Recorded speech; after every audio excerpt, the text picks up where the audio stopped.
to switch focus back to early stage exploration. I'm going to be making a lot of forward-looking statements, so please take note of that. So what is Mundoro? That's often the most difficult question to answer. Mundoro is an exploration company. We are focused exclusively on exploration in order to establish new resources in the western portion of the Tethyan belt. And new resources, I mean copper and gold. So how do we do that? There's actually three complicated steps in this. One is to establish a land package. Land packages are generally straightforward to establish in unproven areas, but in established mining camps, they can be very complicated and quite difficult to put together. But that is exactly what we have managed to do in the Tethyan belt in 3 districts that I'll go through. The second step is actually to put together the right team. So once you've got a land package, actually putting together a team that has experience in that specific type of geology is very important. But what does that experience mean? So that specifically means geos that have been on the ground for well over 20 years in that district, looking at the rocks, looking at different types of systems, recognizing what works, what doesn't work, and of course, understanding the entire complex permitting process. On top of that, local geos need to be complemented with what we call external advisors. And this, I think, is really the winning formula for any exploration globally. You've got to have a team that not only knows the local rocks, but also a team that can help come out and say, okay, from a geophysics point of view, this is the right kind of geophysical signature that we're looking for, to help you really rank your targets, because you do generate a lot of targets. From a structural analysis point of view, same type of input. From a porphyry system point of view, coming on site, looking at core, understanding how to vector into where the best zones are in these systems. So again, that's not an easy thing to do. It is hard to put together these kind of teams, but we've successfully done that in the Tethyan belt. And of course, the last thing is to have capital. And I'm so glad that Joe talked about the partnering model, because that's something that we have seen change a great deal in our industry. Specifically, how do you finance projects? Back in the 1990s, someone would come up on the stage and talk about their projects and their great deposit, and capital would come flowing in through primarily the retail and institutional markets. But today, that landscape is very different, as Joe has outlined, and certainly that model does not exist. Retail does not fund large exploration programs that make world-class discoveries. Institutions don't even fund large programs that make world-class discoveries. Really, the teams that fund these types of programs are the seniors. And the seniors have very specific criteria.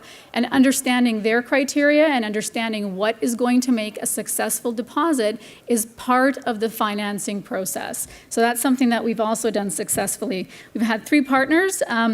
The 2 current partners are JOGMEC and Freeport. JOGMEC is the Japanese Oil and Gas Metal National Corporation, which it is a government fund, and they are mandated with investing globally in exactly these types of programs. So we're very fortunate to be working with them in Serbia, and we're going to be announcing an expansion with them tomorrow at our Tethyan session, so please do come and join us. Freeport is our other partner in the district. Freeport, as you know, and I think Joe mentioned, was part of the discovery for the Chukatopeki deposit. So they were in a joint venture with Reservoir and a license just right next door to Mundoro. This is important because, again, it comes back to the explanation that I gave, is that you need good local experience, but you also need a lot of international input. You need a lot of capital. These systems don't happen overnight. I mean, you hear about Chukatopeki with 1 drill hole, but that was 8 years of exploration that was done previously before you heard about that. So it takes a lot of capital. It takes really good thinking, sometimes out-of-the-box thinking, and putting together the right teams that come together is not a simple step. So now that I've taken up 5 minutes just explaining the company, I'm just going to very quickly talk about some key aspects. Valuation-wise, we're trading at 14 million market cap. So obviously, I'm biased. I think that's a fantastic valuation for a company that gives you tremendously valuable land packages that are difficult to put together, the right team to explore them, and the right partners to ultimately finance them. And we've removed that question of, well, once you make a discovery, how are you going to get all that capital to ultimately get it into production? What kind of dilution do you have to bring in? Well, we've removed that because the partner's already there with us. So again, we think that we're very well valued compared to a lot of our peers in the exploration segment. This is just a chart that I put together just demonstrating that there's still so much good upside in copper equities, but unfortunately I don't have time to talk about that here today. So the Tethyan Belt, really this is a really important slide. I've been using this for 7 years and I feel like a broken record, but it's important to look at this because the Tethyan Belt, the western portion of the Tethyan Belt, has the opportunity to become essentially what we see in southern Peru and northern Chile. Those two jurisdictions opened up in the 1970s and the 1980s for foreign exploration. The Tethyan Belt really opened up in the 2010s. So give this jurisdiction another 2 decades and you will see a lot more discoveries and a lot more projects here. The majors already know this. They've been here for the last few years. They're already hunting for projects. I think what's going to wake up is the broader market in terms of our industry recognizing that this is a real jurisdiction going forward. So where are we specifically? We are in Timok, which is kind of the crown jewel right now of the Tethyan Belt.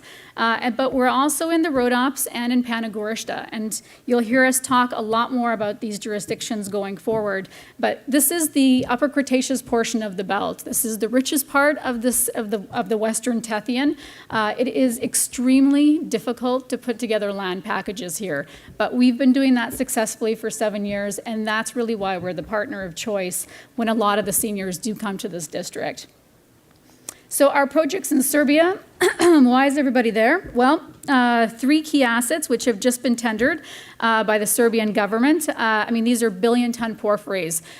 Those porphyries have produced 20% copper in the past. They've been in production for 100 years, and they've now just been acquired by Zijin Mining. And of course, Čukaru deposit. This is, when you see these kind of jurisdictions with these types of long mines, established infrastructure, you've got power, you've got rail to ports, you've got smelters, you've got great access to local labor. This is also really important for the majors because finding a discovery in the middle of a very difficult area to get to with no access and no infrastructure is one thing, but making a discovery in a district where all of that is already paid for you, that is really attractive. So our land package is all of the red and all of the purple, and we were able to put this together because we got there before anyone else did in terms of rethinking the jurisdiction. Čukaru hadn't been discovered yet. It was kind of really an overlooked district. No one really wanted to go into Eastern Europe because of this complete misconception of whether you can or can't do business there, and that was really our advantage. We recognized the district, we saw the mineral potential, and we knew that it was a safe place to work, and now finally, 5 years later, a lot of other companies are coming to this district, so we're very pleased about that. JOGMEC and Freeport are our existing partners. I think it's really important to demonstrate that partnering is really kind of the future for this type of exploration. We are looking to develop a new resource for copper and gold in this district. That is, like I said, it's very difficult in terms of putting together the land package, putting together the people, and then finding the capital, but that's essentially the package that we've put together. And Timok is kind of our crown jewel, and then we'll be doing more and more work along the belts through Panagurishta and the Rhodops, and that's something that we'll be talking about throughout 2019. This is essentially our news flow for 2019. You're going to see results coming out from the JOGMEC program as well as results coming out from the Freeport program, more geophysics this year, and more target testing in the second half of the year.